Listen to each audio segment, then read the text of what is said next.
Sa likod ng mga pader, siya nagkukobling. Mga tanong na matahimik, sagot ay di marinig. Sa ilalim ng mga anino, palaging nagtatago. Kailan kaya sasagot sa mga tanong na sao?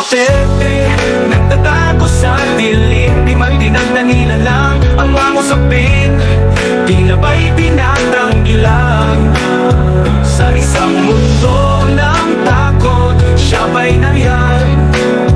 Di ba dapat sa bayan siya'y maging matapat? Wow, wow. Si Sara Duterte sa social media presko na'y nagaganap, ngunit sa likod ng ngiti may takot at pangarap.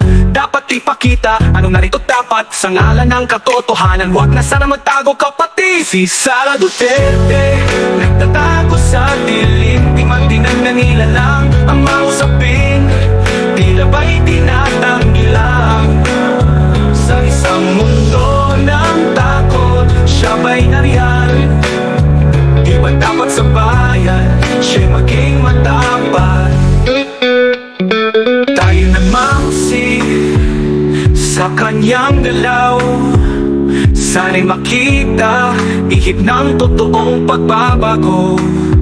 Hindi lang sa salita, kundi sa gawa. Sa dilim at liwanag, tayo'y dapat magkaisa. Si Sara Duterte nagtatago sa dilim, di man dinagdanilalang ang mga usapin. Tila ba'y tinatanggilang sa isang mundo ng takot? Siya ba'y nariyan? Di ba dapat sa bayan siya'y maging matapat? Tayo'y nagmamasid sa kanyang galaw, sana'y makita ihip ng totoong pagbabago. Hindi lang sa salita, kundi sa gawa. Sa dilim at liwanag, tayo'y dapat magkaisa. Magsiglab, mawan ng pag-asa. Sa dilim at liwanag, piliin ang katotohanan. Sa bawat hakbang bilang mga mamamayan, tayong lahat ay may tinig. Sa liwanag o dilim, dapat ay magkaisang magsiglab. Wow, wow.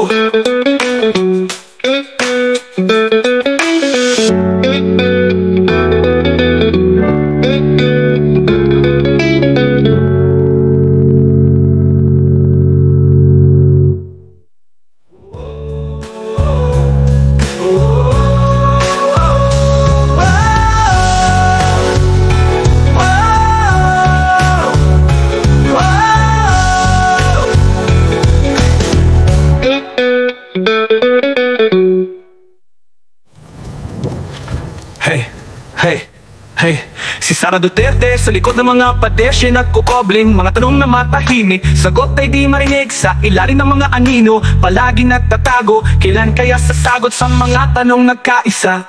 Magsiklab, nagtatago sa dilim. Wow, wow, wow.